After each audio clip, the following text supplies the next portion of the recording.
ఓం గం గణపతియే నమః. శ్రోతలకు నమస్కారం. మన ఛానల్కు స్వాగతం. శ్రీ పద్మ మహాపురాణం 12వ భాగం సృష్టిఖండం. దానవులు ఇలా పలికిరి: మేము పరలోకంలో సుఖమును పొందుటకు తపస్సు ప్రారంభించాము. మీ అభిప్రాయం ఏమిటో చెప్పండి అనిరి. అప్పుడు దిగంబరుడు ఇలా పలికెను: మీరు మోక్షమును పొందవలెనన్నచో నేను చెప్పినట్లు చెయ్యండి. అర్హత మతము మోక్షమునకు తెరిచిన ద్వారము. ముక్తి పొందుటకు దీనికంటే ఉత్తమమైన మార్గము లేదు. మీరు ఇక్కడే ఉండండి, స్వర్గమును మోక్షమును పొందండి. ఈ విధముగా ముక్తి దర్శనముల నుంచి వర్జితులై మాయామోహులై దైత్యులు వేద మార్గము నుండి దూరమయ్యిరి. ఇది మోక్షమును కలిగిస్తుంది, ఇది మోక్షమునివ్వదు. ఇది పాపము, ఇది పుణ్యము, ఇది బంధము కలిగించును, ఇది బంధ విముక్తిని చేయును. ఇది పరమ సత్యము, ఇది చేయవలేను, ఇది చేయకూడదు. ఇది స్పష్టము, ఇది దిగంబరులకు, ఇది బహువస్త్రులకు. ఈ విధముగా మాయామోహుడు అనేక అర్హతలు గురించి అనేక వాదములను చెప్పెను. ఈ విధముగా దైత్యులు స్వధర్మము నుండి భ్రష్టులు గావింపబడిరి. నేను చెప్పిన ధర్మములకు అర్హులు కండి అని మాయామోహుడు పలికిన మాటలను విని దైత్యులు అర్హత మతమును అనుసరించిరి. మాయామోహునిచే చెప్పబడిన అర్హత ధర్మములను అనుసరించుట వలన వారు అర్హతుల్యురు అయిరి. వేదత్రయ మార్గమును దైత్యులు విసర్జించిన పిదప మాయామోహుడు వారిని అర్హత మార్గములో లీనమగునట్లు చేసెను. వారు మరికొందరికి, మరికొందరు ఇంకొందరికి అర్హత మతమును బోధించిరి. అర్హతునకు నమస్కారం అని పలుకుచూ ఆ మతమును వృద్ధిపరిచి అతని సావాసములో చేరిరి. ఈ విధముగా వారు కొలది కాలంలోనే వేదములను వేద మార్గమును విడిచిరి. పిదప మాయామోహుడు ఎర్రని వస్త్రములను ధరించి మిగిలిన రాక్షసుల వద్దకు వెళ్ళి వారితో తీయని మాటలు ఇలా పలికెను: ఓ దానవులారా, మీరు ముక్తిని పొందవలేనన్నను, స్వర్గమును పొందవలేనన్నను పశువులను చంపునట్టి ఈ దుష్ట ధర్మములను వదిలిపెట్టండి. విజ్ఞానముతో కూడిన ఈ ధర్మములను తెలుసుకోండి. నా మాటలను నమ్మండి. పండితులైన వారు చెప్పిన మాటలివి. ఈ జగత్తుకు ఆధారము లేదు. ఈ జగత్తు భ్రాంతి జ్ఞానముతో, తప్పుడు జ్ఞానముతో నిండినది. మిక్కిలి రాగద్వేషములతో కూడుకునినది. సంసార చక్రంలో పడి మీరు తిరుగుచున్నారు.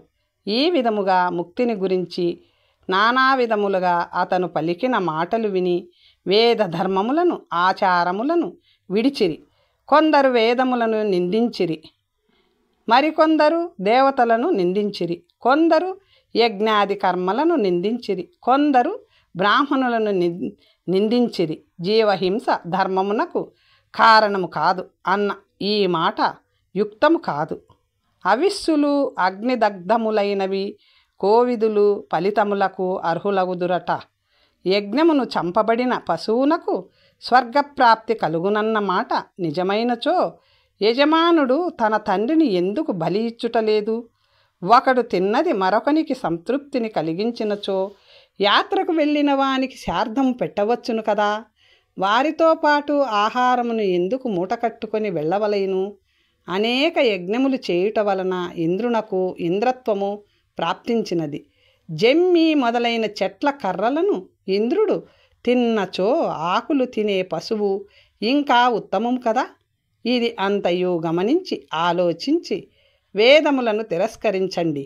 అనంతరము నేను చెప్పిన శ్రేయోదాయకమైన మాటలందు మనస్సు పెట్టండి. ఓ మహాసురులారా, ఆప్తవచనములు ఆకాశము నుంచి ఊడిపడవు. నేను కానీ మీరు కానీ యుక్తవచనములను సదా గ్రహించవలెను. దానవులు ఇలా పలికిరి: ఓ ప్రభు, నీవు చెప్పిన తత్వమును విని మేమందరము నీ మాటలకు భక్తులమయ్యాము.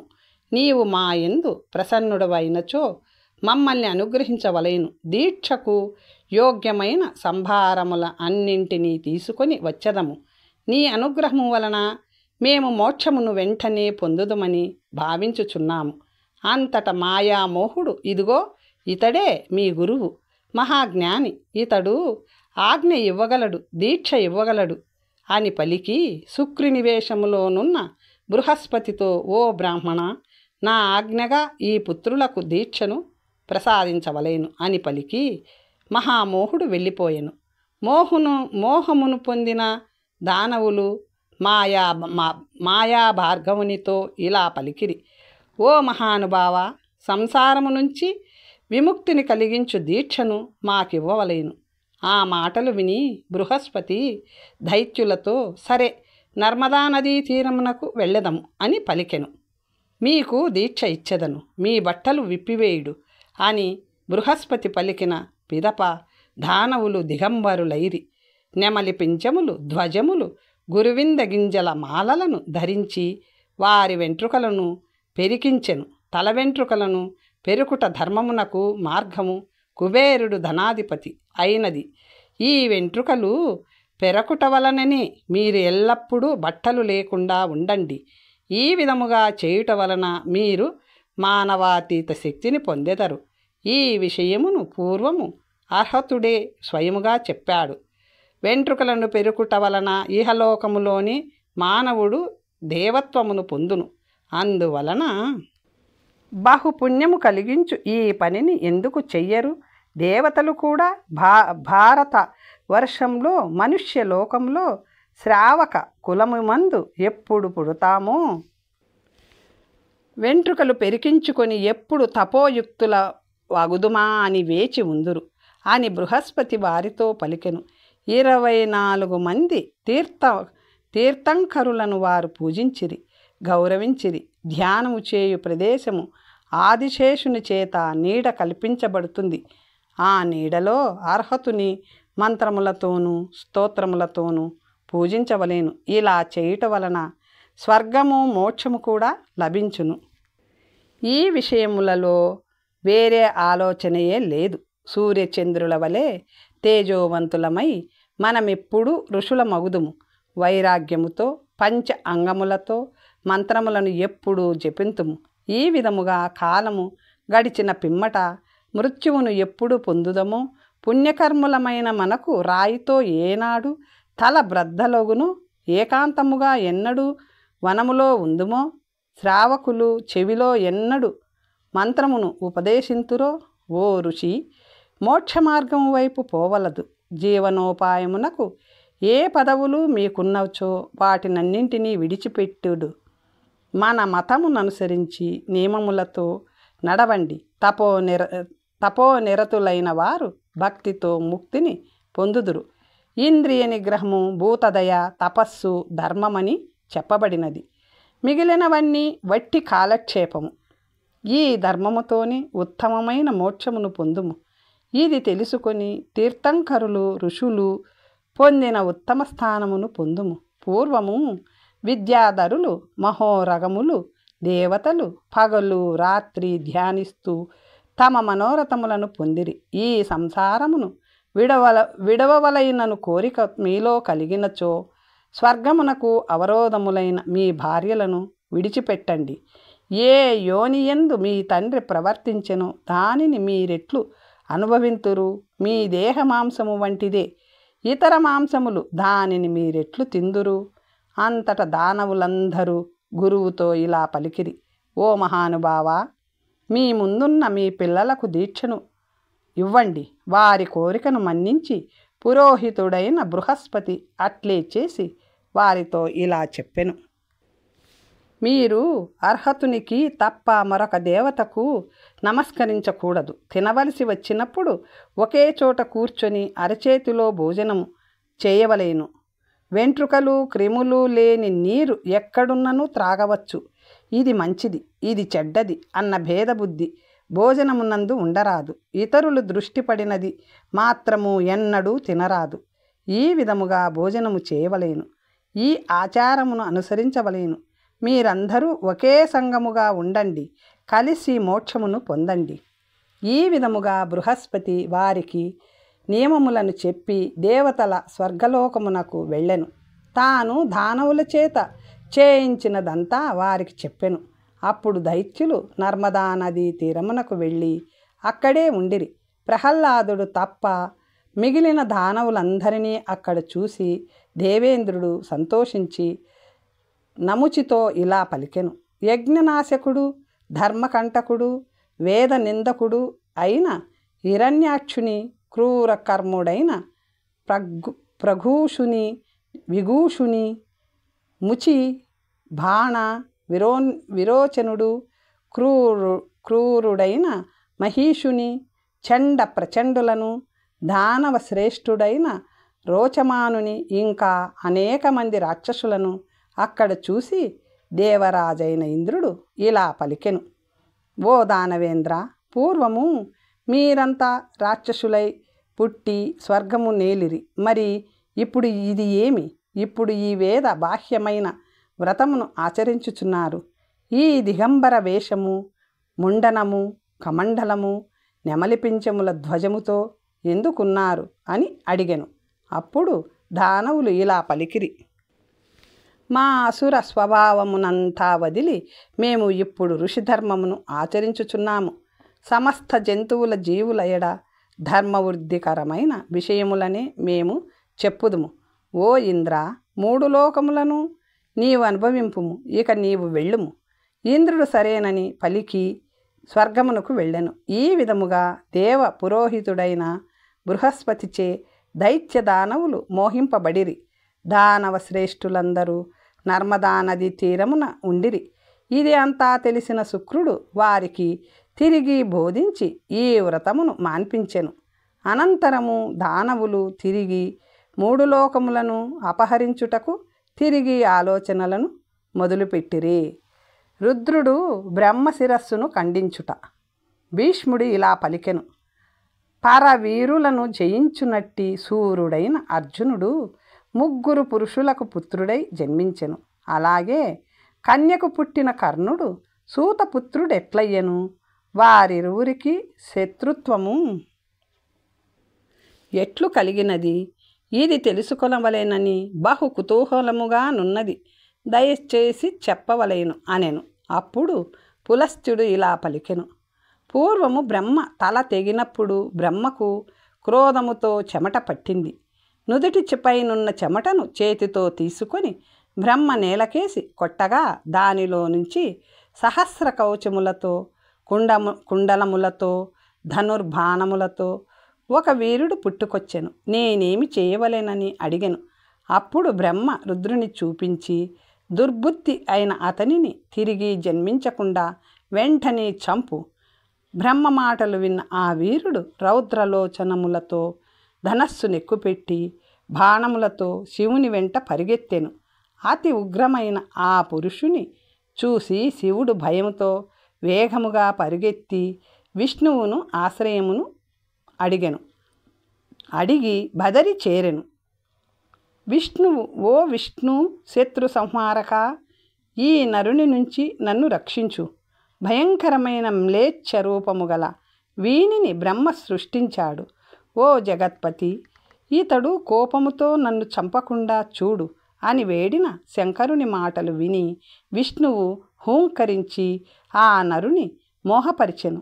యోగి, విశ్వరూపుడు, విభువుడు అయిన విష్ణువు ఎవ్వరికీ కనిపించకుండా అదృశ్య రూపుడై విరూపాక్షిని దాచెను. తన ముందు మోకరిల్లిన శివుని చూసి ఊరడించి ఇలా పలికెను. ఓ రుద్ర, నీవు నాకు మనుబడివి. నీకేమి కావలేనో కోరుకో. అత్యంత తేజస్సుతో ప్రకాశించుతున్న విష్ణువును చూసి శివుడు కపాలమును భిక్షపాత్రను చూపించి నాకు భిక్ష ఇవ్వు అని అడిగెను. రుద్రుని చేతిలోనున్న కపాలమును చూసి విష్ణువు భిక్షనిచ్చుటకు ఇతని కంటే యోగ్యుడు ఇంకెవరు ఉన్నారు అని యోచించి తన కుడి చేతిని అర్పించెను.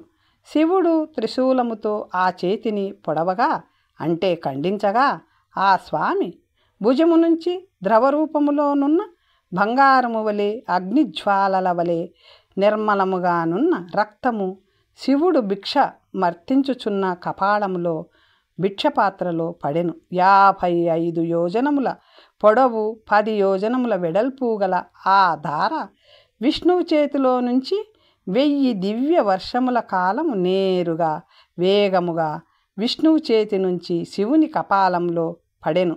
ఇంతకాలము పాటు నారాయణుడు ఇచ్చిన భిక్షను భిక్షకుడు స్వీకరించెను. తరువాత నారాయణుడు, నీ పాత్ర నిండినదా లేదా అని శంభుని అడిగెను.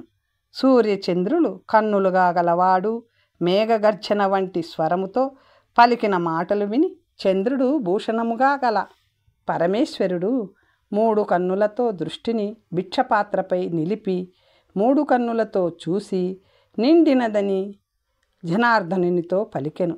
శివుని మాటలు విన్న పిదప విష్ణువు రక్తధారను నిలిపెను. శ్రీహరి చూచుచుండగా రుద్రుడు కపాలములోనున్న రక్తమును చూస్తూ 1000 సంవత్సరముల కాలము దానిని వ్రేలితో మదించెను. ఇలా మదించిన పిమ్మట క్రమముగా ఒక ముద్దగా ఏర్పడి ఆ తరువాత బుడగ, ఆ తరువాత కిరీటిధారి అయి ధనుర్బాణములు ధరించి అమ్ముల పొదిని వీపుకు కట్టుకొని అగ్నివలే ప్రకాశించుచున్నవాడు ఆ కపాలములో కనబడెను. అతనిని చూసి విష్ణువు, రుద్ర, ఎవరీ నరుడు కపాలము అంటే భిక్షపాత్రలో నుంచి పుట్టుకొచ్చాడు? విష్ణువు మాటలు విన్న శివుడు, ఓ విభో, వినుము. అస్త్ర విద్యా పారంగతులలో శ్రేష్ఠుడైన ఇతని పేరు నరుడు. నీవు ఇతనిని నరుడు అని సంబోధించినందువలన ఇతడు నరుడనే పిలువబడును. నరనారాయణులిరువురు ఈ యుగములో యుద్ధములో నరులను రక్షించుటలో దేవకార్యములను నెరవేర్చుటలో విఖ్యాతులగుదురు. ఈ నరుడు నారాయణునికి సకుడగును. ఈ తేజోవంతుడు రాక్షసులను సంహరించుటకు నీకు తోడుగా ఉండును. జ్ఞాన పరీక్ష చేయుమని సర్వ విజయుడు అగును. అత్యంత తేజోవంతమైన బ్రహ్మ యొక్క శిరస్సది, అంటే కపాలము. తేజోవంతమైన బ్రహ్మ యొక్క శిరస్సు నీ చేతి నుండి వెలువడిన రక్తము నా దృష్టి. ఈ 3 తేజస్సుల సంయోగము వలన జన్మించిన ఇతడు యుద్ధములో శత్రువులను జయించును. ఇంద్రాది దేవతలకు కూడా వధింప శక్యము కాని వారికి ఈతడు భయంకరుడగును అని శివుడు పలికెను. శ్రీహరి కూడా ఆశ్చర్యముగా చూచుచుండెను. కపాలమందున్న పురుషుడు ఆనందముతో శివుడిని కేశవుడిని చూసి చేతులను శిరస్సుపై జోడించి అంజలి ముద్రలో వారిరువురిని స్తుతించి నేనేమి చేయవలెనో ఆనతివ్వవలేనని పలికెను. వినమ్రుడై వారి ముందు నిలబడెను. అంతటా హరుడు బ్రహ్మ తన తేజస్సుతో ధనుర్బాణములను ధరించిన ఈతనిని సృష్టించాడు. నీవు అతనిని వధించుము అని పలికి బద్ధాంజలుడై ఉన్న ఆ నరుని చేతులను పట్టుకొని కపాలము నుండి పైకి ఎత్తి మరలా ఇట్లు పలికెను. నేను నీకు చెప్పిన భయంకరుడైన పురుషుడు ఈతడే. విష్ణు హుంకారముచే ఈతడు మోహనిద్రలో ప్రవేశించాడు. ఈతనిని వెంటనే నిద్రలేపుమని పలికి శివుడు అంతర్ధానమయ్యెను. నారాయణుని సమక్షములో నరుడు ఆ మహాబలవంతుని ఎడమకాలితో తన్నగా అతడు నిద్రలేచెను. అప్పుడు బ్రహ్మ యొక్క చెమట నుండి పుట్టిన వానికి మరియు విష్ణువు రక్తము నుండి పుట్టిన వానికి గొప్ప యుద్ధము జరిగినది. వారి ధనుష్ఠాంకార ధ్వనులు భూమండలమంతా ప్రతిధ్వనించినవి. అంతట నరుడు బ్రహ్మస్వేదము నుంచి పుట్టిన వాని కవచములు ముక్కలు చేసెను. ఈ విధముగా వారిరువురికి 2 దివ్య వర్షముల పాటు యుద్ధము జరిగినది. వారిరువురిని ఈ విధముగా యుద్ధము చేయుట చూసి విష్ణువు బ్రహ్మ సదనమునకు వెళ్ళెను. మధుసూదనుడు బ్రహ్మతో, ఓ బ్రహ్మ, నీ స్వేదము నుంచి పుట్టినవాడు నరుని చేతిలో నేల కూలాడు అని చెప్పెను. మధుసూదనుని మాటలు విన్న బ్రహ్మ దుఃఖించి, ఓ హరి, నా స్వేదము నుంచి జన్మించిన ఈ నరుడు జీవించుగాక అని పలికెను. విష్ణువు సంతోషించి అట్లే అగునుగాక అని పలికెను. అటు తరువాత హరి స్వేదజుడు నరుడు యుద్ధము చేయుచున్న యుద్ధభూమికి వెళ్ళి వారి యుద్ధమును నిలిపి వారితో ఇలా పలికెను. వచ్చే జన్మలో కలిద్వాపర యుగముల సంధికాలంలో ఒక మహాయుద్ధము జరుగును. అప్పుడు మీ ఇద్దరికీ యుద్ధం ఏర్పరచెదను. పిమ్మట గ్రహేశ్వరుడైన సూర్యుని, సురేశ్వరుడైన ఇంద్రుని పిలిచి నా ఆజ్ఞగా వీరిరువురిని కాపాడవలయును. ఓ భాస్కర, బ్రహ్మస్వేదము నుంచి జన్మించిన ఇతడు ద్వాపర యుగాంతములో దేవకార్యార్థమై నీ అంశగా జన్మించును. భవిష్యత్తులో సూర్యుడు అనే మహాబలవంతుడు యదుకులములో జన్మించును.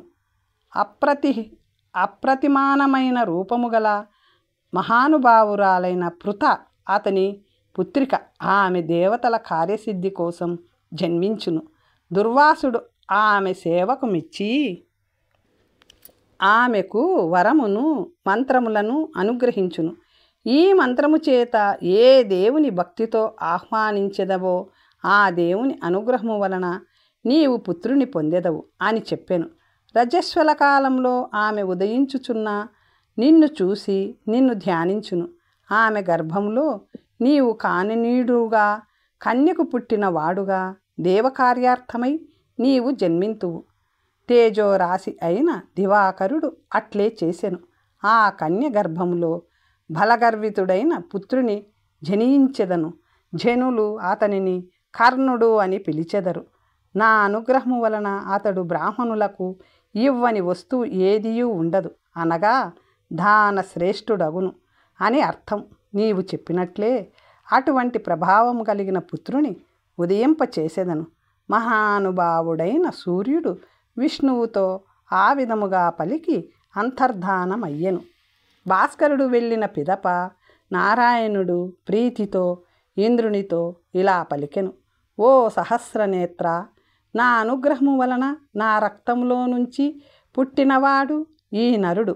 నా అంశ అయిన వీనిని ద్వాపర యుగాంతములో భూమిపై అవతరింపచేయవలేను. పాండురాజు పృథను, మాద్రిని భార్యలుగా పొంది అరణ్యములకు వెళ్ళును. అక్కడ ఒక లేడి అతనికి శాపమిచ్చును. ఆ శాపము వలన జనించిన వైరాగ్యముచే అతడు శతశృంగ పర్వతమునకు వెళ్ళును. తన దేహము నుండి పుత్రులను పొందవలేనన్న అభిలాష వెళ్ళబుచ్చును. పాండురాజుకున్న శాపము తెలిసిన కుంతీదేవి, ఓ రాజా, నేను ఎప్పటికీ మానవమాతృని వలన పుత్రుని కోరను. దేవతల అనుగ్రహం వలన మాత్రమే నేను పుత్రులను కోరెదను అని పలుకును. ఇంద్ర, ఆ సమయంలో కుంతి నిన్ను ప్రార్థించుచున్నప్పుడు నీవు నరుని కుంతీదేవికి పుత్రుడిగా ఇవ్వవలేను.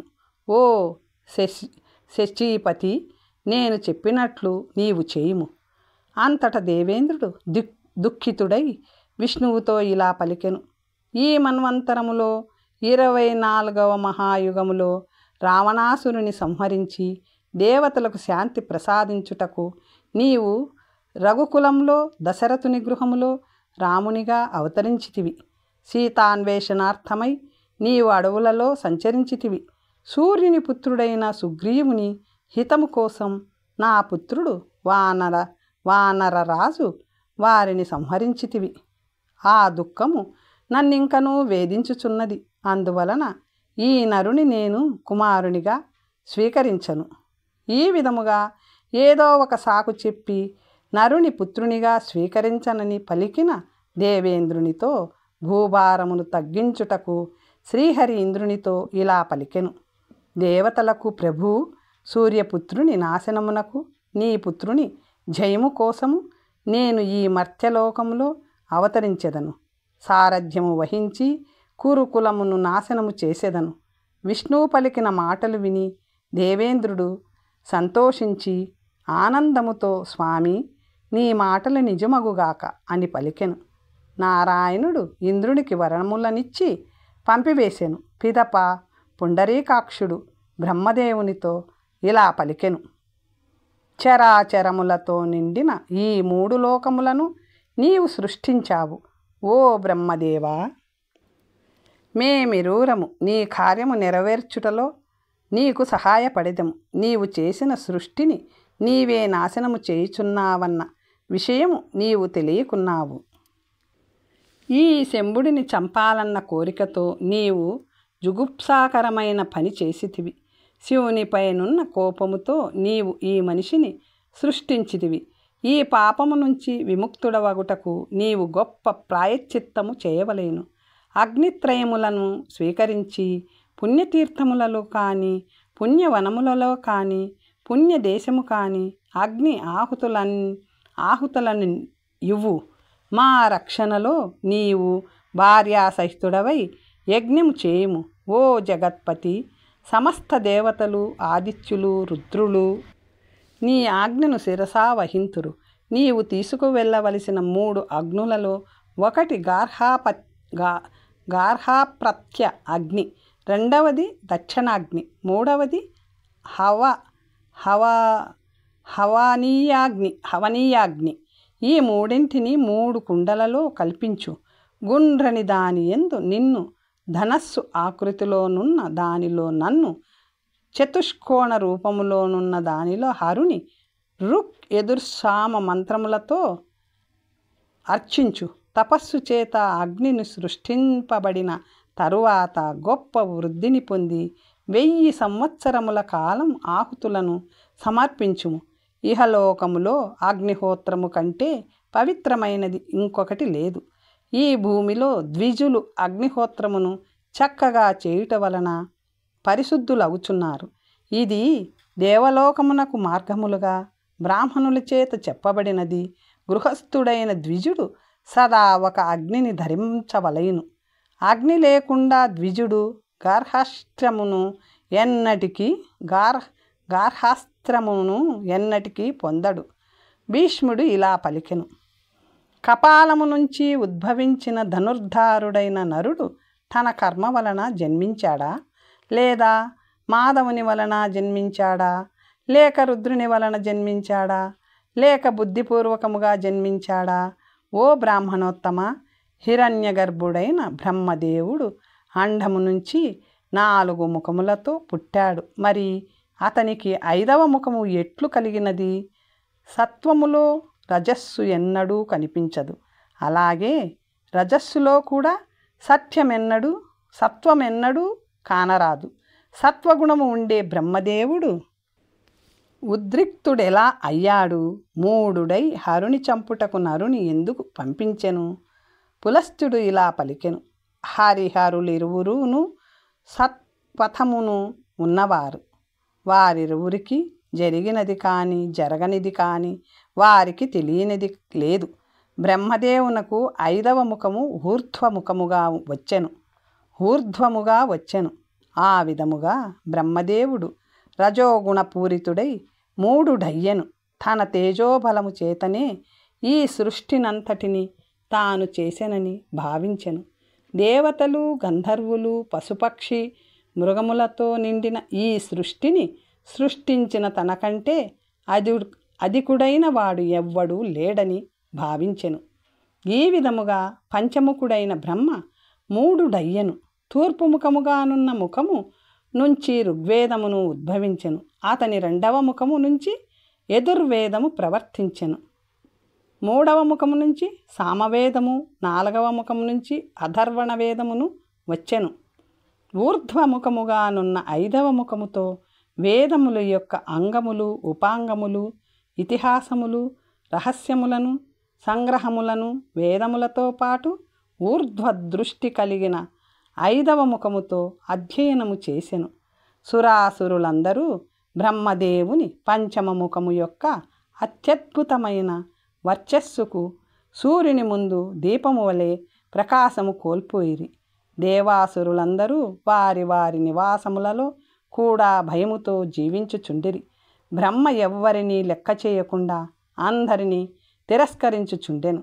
అందువలన దేవతలు భయముతో బ్రహ్మదేవుని వద్దకు వెళ్ళెదము సరికదా కనీసం చూడలేకపోయిరి. దేవతలందరూ తమకు హితము కలుగు మార్గమును యోచించుటకు ఒక చోట చేరి అతని తేజస్సు వలన మనమందరము తేజస్సు కోల్పోయాము. అందువలన మనము శంభుని శరణు పొందెదము అని నిర్ణయించిరి.